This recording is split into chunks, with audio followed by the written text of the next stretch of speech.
Junglee rummy tax കൊടുത്ത് കളിക്കൂ. അതുപോലെ തന്നെയാണ് സ്റ്റോക്ക് മാർക്കറ്റിൽ F&O എന്ന് അവർ പറയാതെ പറഞ്ഞു വെക്കുകയാണ്. 1000 രൂപ ലാഭം കിട്ടിക്കഴിഞ്ഞാൽ 333 രൂപ ഇന്ന് തന്നെ അവർ പിടിക്കും.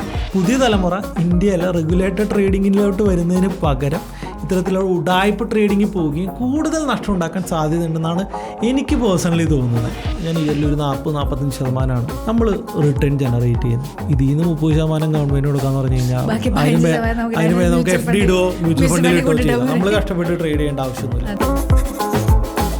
എന്നാലും എൻ്റെ നിർമ്മലാജി, ഈ ചതി എന്നോട് വേണ്ടായിരുന്നു. എന്തൊക്കെയായിരുന്നു? Option by, selling, 1% option selling strategy, 6 മാസം കൊണ്ട് BMW, അവസാനം പടക്കക്കടവുതാവ.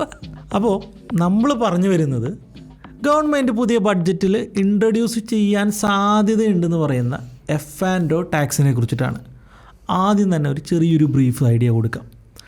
പുതിയതായിട്ട് വരുന്ന ഈ ഒരു ടാക്സ് സിസ്റ്റത്തിൽ ഫ്യൂച്ചർ ആൻഡ് ഓപ്ഷൻസിൽ ട്രേഡ് ചെയ്യുന്ന, ഇക്വിറ്റിയിലല്ല, ഇക്വിറ്റി ഇൻട്രാഡേയിലല്ല, ഫ്യൂച്ചർ ആൻഡ് ഓപ്ഷൻസിൽ ട്രേഡ് ചെയ്യുന്ന ആ ഒരു ട്രേഡിങ്ങിനെ സ്പെക്കുലേറ്റീവ് ട്രേഡിംഗ് ആയിട്ട് പരിഗണിക്കാൻ പോവുകയാണ്.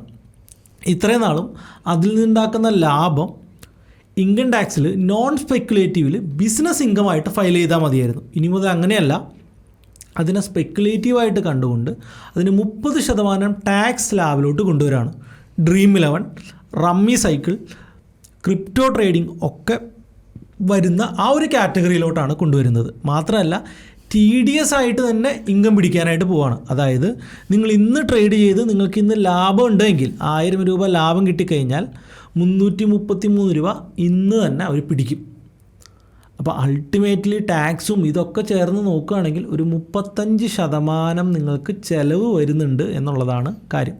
ഇനി അടുത്ത ദിവസം ലോസ് ആണെങ്കിലോ, ഇന്നലെ പിടിച്ച ടാക്സ് ഇന്ന് തിരിച്ച് തരേയില്ല. ഇത്രയും നാൾ നമുക്ക് F&O ഒരു നോർമൽ ബിസിനസ് പോലെ ചെയ്യാമായിരുന്നു. മാത്രമല്ല നിങ്ങളുടെ ലോസ് നിങ്ങൾക്ക് ഫയൽ ചെയ്ത് കഴിഞ്ഞാൽ ആദ്യത്തെ 5 കൊല്ലം ലോസാണ്, 6ാമത്തെ കൊല്ലമാണ് പ്രോഫിറ്റ് എങ്കിൽ ഈ 5 കൊല്ലത്തെ ലോസ് കവർ ചെയ്ത് തരുന്ന പൈസയ്ക്ക് മാത്രം നിങ്ങൾ ഇൻകം ടാക്സ് അടച്ചാൽ മതിയായിരുന്നു. ഇനി മുതൽ അതൊന്നും നടക്കത്തില്ല. ചുരുക്കി പറഞ്ഞാൽ F&O ട്രേഡേഴ്സിനെ ഒരിക്കലും പ്രൊമോട്ട് ചെയ്യുന്നില്ല എന്ന് വരുത്തി തീർക്കുക എന്നുള്ളതാണ് ഗവൺമെൻറ്റിൻ്റെ ഒരു പ്രോജക്റ്റ് എന്നാണ് എനിക്ക് തോന്നുന്നത്. ഇത് ഇംപ്ലിമെൻ്റ് ആകുമോ അത് ചുമ്മാ ഗോസിപ്പായിരിക്കും? അതാണ് അതിൽ എനിക്ക് തോന്നുന്നു ഇതുവരെ ഒരു ക്ലാരിഫിക്കേഷൻ വന്നിട്ടില്ല. എനിക്ക് തോന്നുന്നു ഇംപ്ലിമെൻ്റ് ആയിക്കഴിഞ്ഞാൽ തികച്ചും റീറ്റെയിൽ ട്രേഡേഴ്സിന് അത് വളരെ വലിയൊരു ആഘാതം തന്നെയാണ്.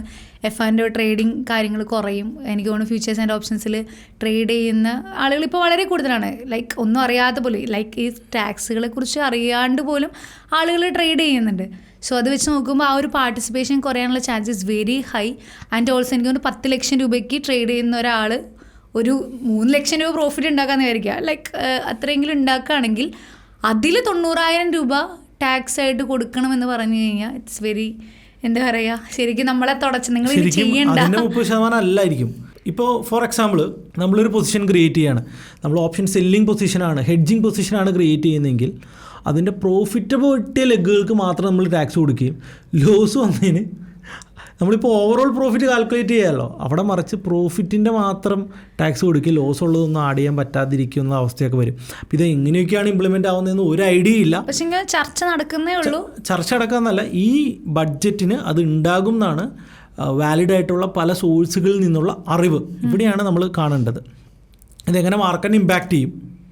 ഇതിനു മുൻപ് ഇത്തരത്തിലുള്ള കാര്യങ്ങൾ വന്നപ്പോൾ എങ്ങനെ മാർക്കറ്റിനെ അത് ഇമ്പാക്റ്റ് ചെയ്തിരുന്നു, എന്തിനു വേണ്ടിയിട്ടാണ് ഇങ്ങനെ ഒരു സാധനം കൊണ്ടുവരുന്നത്. ഫസ്റ്റ് കാര്യം ഞാൻ പറയാം, F&O മാർക്കറ്റ് വന്നിരിക്കുന്നത് ആക്ച്വലി ഹെഡ്ജ് ചെയ്യാൻ വേണ്ടിയിട്ടാണ്, അല്ലെങ്കിൽ പോർട്ട്ഫോളിയോ മാനേജ് ചെയ്യാൻ വേണ്ടിയിട്ട്, പോർട്ട്ഫോളിയോ ഹെഡ്ജ് ചെയ്യാൻ വേണ്ടിയിട്ടാണ്. പക്ഷേ ആക്ച്വലി ഇതിനെ ഉപയോഗിക്കുന്നത് റീറ്റെയിൽ ട്രേഡേഴ്സ് ആണെങ്കിലും FIS ഒക്കെ ആണെങ്കിലും ഇതിനെ സ്പെക്കുലേറ്റ് ചെയ്യാൻ വേണ്ടിയിട്ടാണ് ഉപയോഗിക്കുന്നത്. 99.9% ഇത് ഹെഡ്ജ് ചെയ്യാൻ വേണ്ടിയിട്ടല്ല യൂസ് ചെയ്യുന്നത്, ഇത് സ്പെക്കുലേറ്റ് ചെയ്യാൻ വേണ്ടിയിട്ട് തന്നെയാണ്.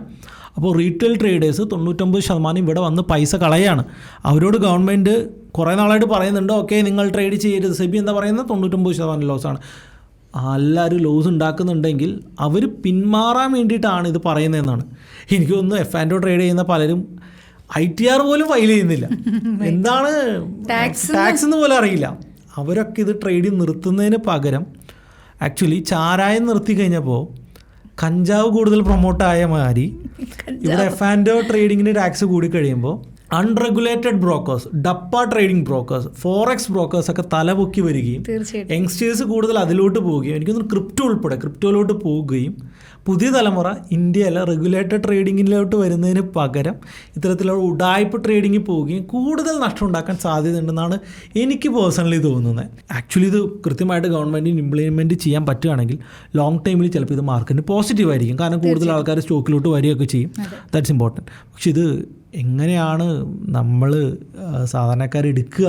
ഇപ്പോൾ തന്നെ ചർച്ച എന്താണ്? ഗവൺമെൻറ് റീറ്റെയിലേഴ്സിനെ ചതിച്ചു എന്നാണ് ചർച്ച നടക്കുന്നത്.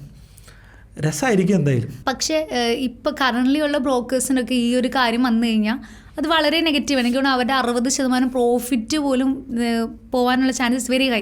അതുകൊണ്ട് അവരൊന്നും ഇതിനെ സപ്പോർട്ട് ചെയ്യാതെ ലൈക്ക് എല്ലാവരും ഇതിനെ റെസിസ്റ്റ് ചെയ്യുമ്പോൾ ഗവൺമെൻറ് ഇങ്ങനെ ഒരു കാര്യം ഇംപ്ലിമെൻറ്റ് ചെയ്യുമെന്നത് ഇത് നല്ല കൺസേൺ. ഇപ്പോൾ നമ്മുടെയൊക്കെ പോർട്ട്ഫോളിയോയിൽ നല്ല ബ്രോക്കേഴ്സിൻ്റെ സ്റ്റോക്ക് നമ്മൾ ഹോൾഡ് ചെയ്യുന്നുണ്ട്. തീർച്ചയായിട്ടും എല്ലാം ഇപ്പോൾ IFL ഉൾപ്പെടെയുള്ള ഏഞ്ചൽ ഉൾപ്പെടെ പല ബ്രോക്കേഴ്സിൻ്റെ സ്റ്റോക്ക് പ്രൈസ് പറന്ന് മൂളിപ്പോയിരുന്നു. ഇവരുടെയൊക്കെ ഇൻകം പകുതിയാവും. ഇവിടെ മാത്രമല്ല BSE ഇപ്പോൾ ഓപ്ഷൻ ട്രേഡ് ഇൻട്രൊഡ്യൂസ് ചെയ്യുന്നു. അവർ പച്ചപ്പ് ലാഭം ഉണ്ടാക്കി ഇങ്ങനെ നിൽക്കുകയാണ്. NSEയുടെ IPO വരാൻ പോകുന്നു. പിന്നെ ബ്രോക്കിംഗ് ഒരു അട്രാക്റ്റീവ് ബിസിനസ് അല്ലാതെയായി. ഇവർക്കിടയ്ക്ക് ഇൻകം പകുതിയായിട്ട് കുറയുന്നു. അപ്പോൾ ഇവരുടെയൊക്കെ സ്റ്റോക്ക് താഴെ പോകും, ഉറപ്പാണ്. അതുകൊണ്ട് തന്നെ ഇത് അംഗീകരിച്ച് വരാൻ വലിയ സാധ്യതയൊന്നുമില്ല. ഇമ്പോർട്ടൻ്റ്ലി ഇത് ഇംപ്ലിമെൻ്റ് ആയിക്കഴിഞ്ഞാൽ ഏറ്റവും കൂടുതൽ ലോങ് ടൈം ബെനിഫിറ്റ്സ് റീറ്റെയിലേഴ്സിനാണ്. റീറ്റെയിലേഴ്സിൻ്റെ അത് ആക്റ്റീവ് അല്ലെങ്കിൽ ഈ റീറ്റെയിലേഴ്സിൻ്റെ പൈസ കൃത്യമായിട്ട് FISന് അടിച്ചു മാറ്റാൻ പറ്റില്ല. അപ്പോൾ FISന് റീറ്റെയിലേഴ്സ് ഇവിടെ ഉണ്ടാവണം. FISന് ഇതുകൊണ്ട് ഗുണമില്ല, ബ്രോക്കേഴ്സിന് ഇതുകൊണ്ട് ഗുണമില്ല, NSE BSE പോലുള്ള എക്സ്ചേഞ്ചിന് ഗുണമില്ല. അൾട്ടിമേറ്റ്ലി ഗവൺമെൻറ്റിന് കിട്ടാൻ പോകുന്ന ബ്രോക്കറേജ്, ഇപ്പോൾ കിട്ടിക്കൊണ്ടിരിക്കുന്ന ബ്രോക്കറേജ് ഒരു ഷോർട്ട് ടൈമിൽ കുറച്ച് ഹൈ ആവുമെങ്കിലും ലോങ് ടൈമിൽ ബ്രോക്കറേജ് താഴെ പോകാനാണ് സാധ്യതയുള്ളൂ. കാരണം ആക്റ്റീവ് ട്രേഡേഴ്സിന് എണ്ണം കുറയുമ്പോൾ ബ്രോക്കറേജ് കുറയും.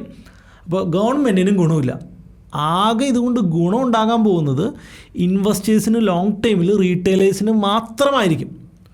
റീറ്റെയിലേഴ്സിന് മാത്രം ഗുണമുണ്ടാകുന്ന ഒരു കാര്യം ഇംപ്ലിമെൻ്റ് ആവുമോ? ഇല്ല അല്ലേ? അതിനുള്ള സാധ്യത കുറവാണെന്നാണ് എനിക്ക് പേഴ്സണലി തോന്നുന്നത്. ആക്ച്വലി ഇതിൻ്റെ ഇമ്പാക്റ്റ് ഇത്രയാണ്. 4 വലിയ ടീംസും ഇവിടെ ഒരു പാവം റീറ്റെയിലറും. ഈ പാവം റീറ്റെയിലറിനെ സംരക്ഷിക്കാൻ വേണ്ടി ഒരു പുതിയ നിയമം ഉണ്ടാകാനുള്ള സാധ്യത വെരി ലെസ്.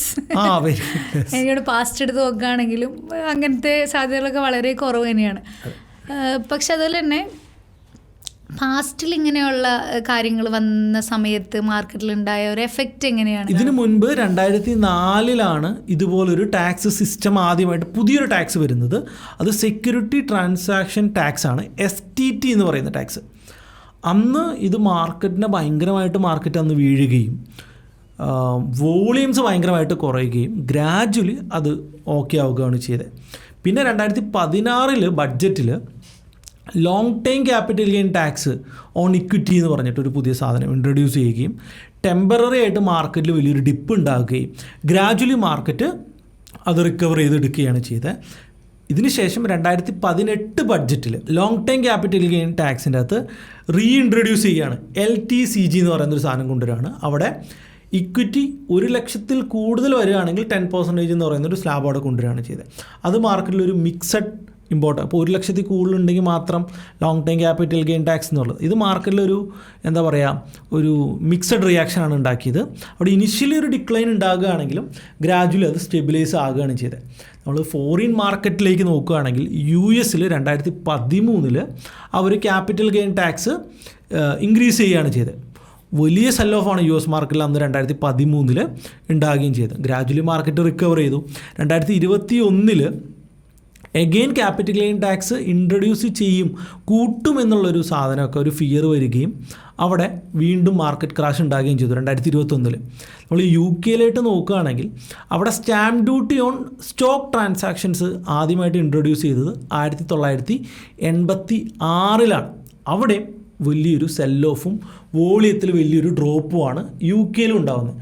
ഫ്രാൻസിൽ നോക്കുകയാണെങ്കിൽ ഫ്രാൻസിൽ ഏറ്റവും ആദ്യം 2012 ഫിനാൻഷ്യൽ ട്രാൻസാക്ഷൻ ടാക്സ് എന്ന് പറയുന്ന FTT, നമ്മുടെ STT പോലെ FTT അവർ ഇൻട്രൊഡ്യൂസ് ചെയ്തു. സോ എന്ത് സംഭവിച്ചു? ട്രേഡിംഗ് വോളിയം കുറഞ്ഞു, ഇനിഷ്യലി മാർക്കറ്റ് താഴ്ത്തോട്ട് പോയി ലിക്വിഡിറ്റി കുറഞ്ഞു, ഗ്രാജ്വലി ലിക്വിഡിറ്റി ഉണ്ടാകുകയും മാർക്കറ്റ് നോർമൽ ആവുകയൊക്കെ ചെയ്തു. അപ്പോൾ പല മാർക്കറ്റുകളും പലപ്പോഴും ഇത്തരത്തിലുള്ള കാര്യങ്ങൾ ഇൻട്രൊഡ്യൂസ് ചെയ്യുകയും അത് മാർക്കറ്റിനെ നെഗറ്റീവായിട്ട് ഇമ്പാക്റ്റ് ചെയ്യുകയും ഗ്രാജ്വലി മാർക്കറ്റ് അത് സോൾവ് ചെയ്ത് വരികയാണ് ചെയ്യുന്നത്. ഇവിടെയും അതൊക്കെ തന്നെയായിരിക്കും നടക്കാൻ പോകുന്നത്. ഇങ്ങനൊരു കാര്യം ഇംപ്ലിമെൻറ്റ് ചെയ്യുകയാണെങ്കിൽ ഇനിഷ്യലി ഇത് മാർക്കറ്റിനെ നെഗറ്റീവായിട്ട് ഇമ്പാക്റ്റ് ചെയ്യും. നല്ല രീതിയിൽ ഹയർ ഹൈ ഉണ്ടാക്കി പോകുന്നൊരു മാർക്കറ്റാണ്. സത്യം. അതിനെ പിടിച്ച് അല്ല, ഞാൻ ആലോചിക്കുകയാണ് ഇലക്ഷന് ശേഷം മാർക്കറ്റിനെ അങ്ങോട്ട് റോക്കറ്റുള്ള പറത്തി വിട്ടിട്ട് ഇങ്ങനെ ഒരു സാധനം കൊണ്ടുവന്ന് മാർക്കറ്റ് താഴത്തേക്ക് വീഴ്ത്താൻ വേണ്ടി ഇവർ ഇത്രയും നാൾ നോക്കിയിരുന്നതാണ് എനിക്ക് തോന്നുന്നത്. പിന്നെ ഇതുപോലൊരു ടാക്സിൻ്റെ ഇത് വേറെ എവിടെയെങ്കിലും ഇംപ്ലിമെൻറ്റ് ചെയ്തിട്ടുണ്ടോ? ഇല്ല, നമുക്ക് ഈ സ്പെക്കുലേറ്റീവ് ടാക്സ് നമ്മുടെ ഇവിടെ ഉണ്ട്. ഇപ്പോൾ ഡ്രീം 11 ഇതേ ടാക്സ് ആണ്. ഡ്രീം 11 എല്ലാവരും IPL ഒരു ഏറ്റവും കൂടുതൽ ഡ്രീം, ഇതൊരു സ്പെക്കുലേറ്റ്. ജംഗ്ലി റമ്മി അല്ലേ, അങ്ങനെയുള്ള കാര്യങ്ങൾക്ക് മാത്രമല്ല, അതൊരു സ്പെക്കുലേറ്റീവ് ആണ്. അപ്പോൾ അതിൻ്റെ കാറ്റഗറിയിലോട്ടാണ് ഇവരെ കൊണ്ടുവന്നത്. എനിക്ക് തോന്നുന്നു ജംഗ്ലി റമ്മി ടാക്സ് കൊടുത്ത് കളിക്കൂ, അതുപോലെ തന്നെയാണ് സ്റ്റോക്ക് മാർക്കറ്റിൽ F&O എന്ന് അവർ പറയാതെ പറഞ്ഞു വെക്കുകയാണ്. അതായത് അതിവിടെ ഒരു ഗാംബ്ലിംഗ് ആണ് നടക്കുന്നതെന്ന് അവർ ഇവിടുത്തെ പ്രശ്നം എന്താണെന്ന് അറിയോ, ഗാംബിൾ ചെയ്യുന്ന ആൾക്കാരുണ്ട്, പക്ഷെ ഇവിടെ നല്ല രീതിയിൽ ഹെഡ്ജ് ചെയ്ത ഓപ്ഷൻസ് ഇല്ല ചെയ്യുന്ന റീറ്റെയിലേഴ്സ് ഇല്ലേ, അവർക്കാണ് നല്ല പണിയുണ്ടാവും. മന്ത്ലി ഒരു 3 to 5%. ഇപ്പോൾ എന്നെയൊക്കെ സംബന്ധിച്ചോളം ഞാൻ ഇയർലി ഒരു 40-45% നമ്മൾ റിട്ടേൺ ജനറേറ്റ് ചെയ്യുന്നത്. ഇതിൽ നിന്ന് 30% ഗവൺമെൻറ് കൊടുക്കാന്ന് പറഞ്ഞു കഴിഞ്ഞാൽ നമുക്ക് FD ഇടോ മ്യൂച്വൽ ഫണ്ടിൽ നമ്മൾ കഷ്ടപ്പെട്ട് ട്രേഡ് ചെയ്യേണ്ട ആവശ്യമൊന്നുമില്ല. അതാണ് ഒരു പ്രധാന പ്രശ്നം. ഇപ്പോൾ ഈ വീഡിയോൻ്റെ താഴെ ഒരു 3%, 2% കൺസിസ്റ്റൻറ്റ് സെല്ലിംഗ് പ്രോഫിറ്റ് ഉണ്ടാകുന്ന ഒത്തിരി ആൾക്കാരുണ്ടാവും. അവർ കമൻറ്റ് ചെയ്യട്ടെ, അവരുടെ അഭിപ്രായങ്ങൾ പറയട്ടെ. ഈ പോഡ്കാസ്റ്റിന് താഴെ കൺസിസ്റ്റൻ്റ് ആയിട്ട് സെല്ല് ചെയ്ത് 2 അല്ലെങ്കിൽ 3% പ്രോഫിറ്റ് എടുക്കുന്ന ആൾക്കാരുണ്ടെങ്കിൽ കമൻറ്റ് ചെയ്യട്ടെ, അവരുടെ അഭിപ്രായം രേഖപ്പെടുത്തട്ടെ.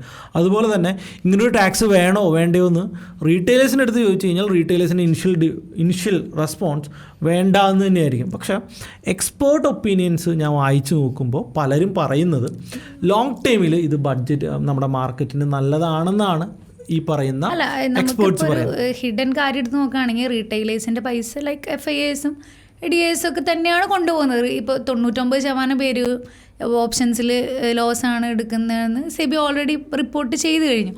അപ്പോൾ ഈ ഒരു സാഹചര്യത്തിൽ എനിക്ക് തോന്നുന്നു ലോങ് ടൈമിലേക്ക് അത് റീറ്റെയിലേഴ്സിനെ ഫേവർ ചെയ്യും. കാരണം F&O ട്രേഡ്സ് കുറയും, അവരുടെ നഷ്ടം കുറയും.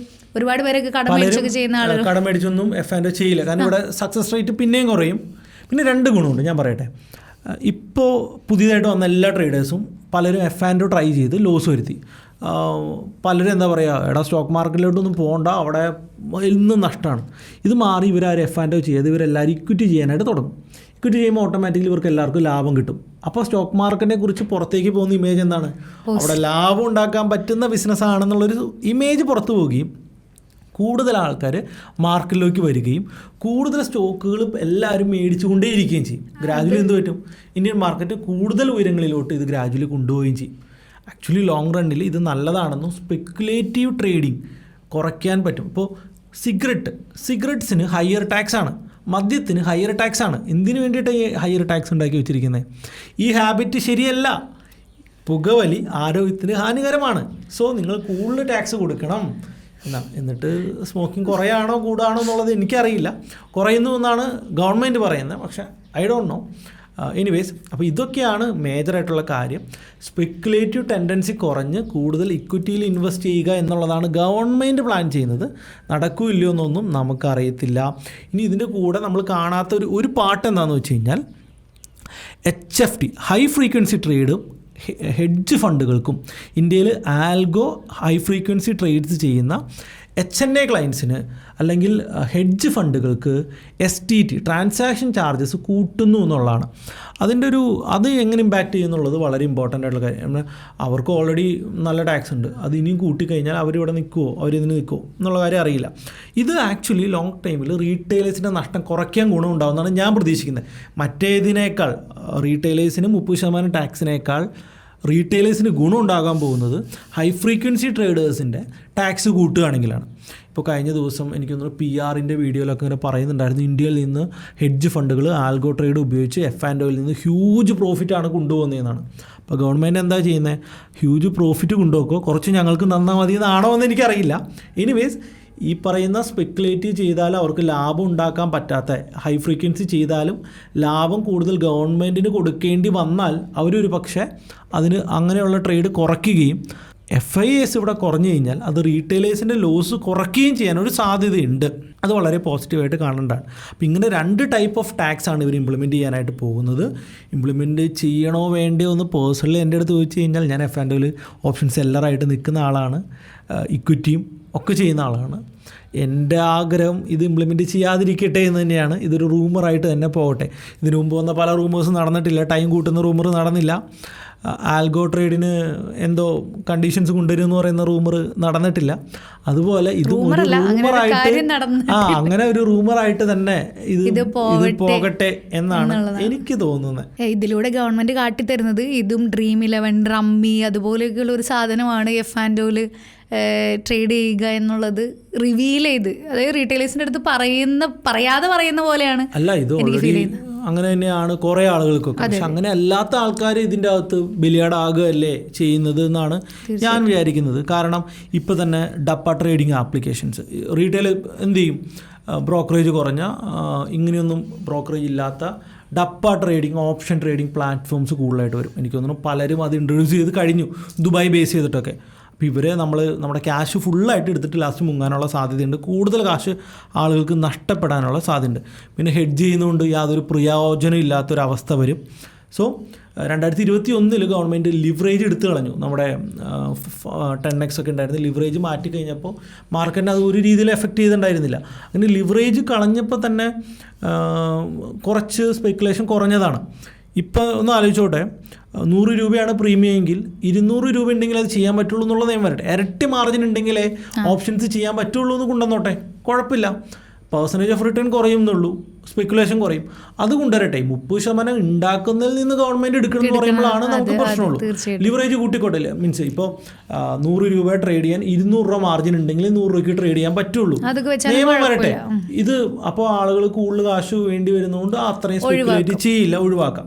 പിന്നെ HNA ക്ലയൻസ് ഒരുപക്ഷെ ലീവ് ചെയ്യും, മാർക്കറ്റിൽ നിന്ന് ഓപ്ഷൻസിൽ നിന്ന് ലീവ് ചെയ്യാനുള്ള സാധ്യത ഇവിടെ കാണുന്നുണ്ട്.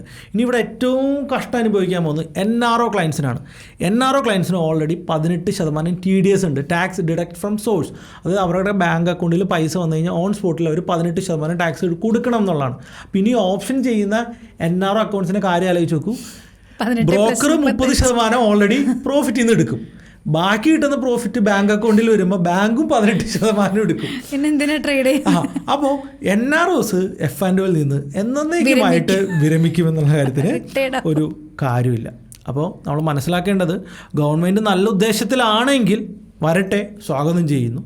എന്നാൽ ഇതിനെക്കുറിച്ച് കൂടുതൽ പഠിച്ച് ഗവൺമെൻറ് മനസ്സിലാക്കിയതിന് ശേഷം ഒരു ഡിസിഷൻ ഗവൺമെൻറ്റിൻ്റെ ഭാഗത്ത് നിന്ന് വരുന്നതായിരിക്കും നല്ലതെന്നാണ് എൻ്റെ പേഴ്സണൽ. അല്ലെങ്കിൽ എനിക്ക് ഈ ഇൻസ്റ്റിറ്റ്യൂഷൻസിൻ്റെ കയ്യിൽ നിന്ന് ഇവർ ഈ ടാക്സ് മേടിച്ചോട്ടെ, റീറ്റെയിലേഴ്സിനെ മേടിക്കായിരുന്നു ഇവിടെ ഇവർക്ക്. അങ്ങനെ ആവാം, പക്ഷേ റീറ്റെയിലേഴ്സ് വെറുതെ ട്രേഡ് ചെയ്ത് കാശ് കളയുന്നത് കുറയ്ക്കാൻ വേണ്ടിയിട്ടല്ലേ, ലോങ് ടൈമിൽ ബെനിഫിറ്റ് ഉണ്ടാവട്ടെ. ഇപ്പോൾ സെല്ലിങ് എല്ലാവരും ചെയ്യാത്ത എന്താ, സെല്ലിങ്ങിൻ്റെ മാർജിൻ കൂടുതലുള്ളതാണ്. അതുപോലെ ബൈങ്ങിൽ മാർജിൻ കൂട്ടി വെക്കട്ടെ, അത് നല്ലൊരു ഇതില്ല. അപ്പം ഇവർക്ക് അങ്ങനെയല്ല, ഗവൺമെൻറ് കാശ് വേണമെന്നാലും നിങ്ങൾ കൊണ്ടുപോക്കും, ഞങ്ങൾക്ക് കാശ് കുറച്ച് തന്നിട്ട് നിങ്ങൾ കൊണ്ടുപോക്കും എന്നാണ് പറയുന്നത്. അങ്ങനെയാണെങ്കിൽ അവർ ഇൻസ്റ്റിറ്റ്യൂഷന് വേണ്ടി മാത്രം വയ്ക്കും, അല്ലെങ്കിൽ ഇങ്ങനെ എന്തെങ്കിലും കൊണ്ടുവരുന്നതായിരിക്കും ബെറ്റർ എന്ന് എനിക്ക് തോന്നുന്നു. ഈ പറഞ്ഞ പോലെ ഭാവിയിൽ ഇത് വരാതിരിക്കട്ടെ, അല്ലേ, നമ്മൾക്ക് നല്ലതിനാണെങ്കിൽ വരട്ടെ. ലോങ് ടൈമിലേക്ക് മേ ബി നല്ലതിനായിരിക്കും. ലൈക്ക് റീറ്റെയിലേഴ്സിന്റെ ഒക്കെ കാശൊക്കെ പോകുന്നത് കുറയ്ക്കാനായിട്ട് സാധിക്കും. ബാക്കി അഭിപ്രായം അവർ പറയട്ടെ. നിങ്ങളുടെ കമന്റ്സ് ഉറപ്പായിട്ട് നിങ്ങൾ ഈ പോഡ്കാസ്റ്റിന് താഴെ ടൈപ്പ് ചെയ്യുക. നല്ലതാണോ ചീത്തയാണോ, ഇത് F&O റീറ്റെയിലേഴ്സിനെ F&O ട്രേഡിൽ നിന്ന് തുടച്ചു കളയാനുള്ള ഒരു മാറ്റാണോ, ഒരു കറുത്ത കൈകൾ ആരെങ്കിലും പ്രവർത്തിച്ചിട്ടുണ്ടോ എന്നൊക്കെ നമുക്ക് കണ്ടറിയാം. നിങ്ങളുടെ അഭിപ്രായങ്ങൾക്ക് വേണ്ടി ഞാൻ വെയിറ്റ് ചെയ്യാണ്. സോ അടുത്തൊരു പോഡ്കാസ്റ്റുമായിട്ട് വീണ്ടും കാണുന്നവരേക്കും ബൈ ബൈ.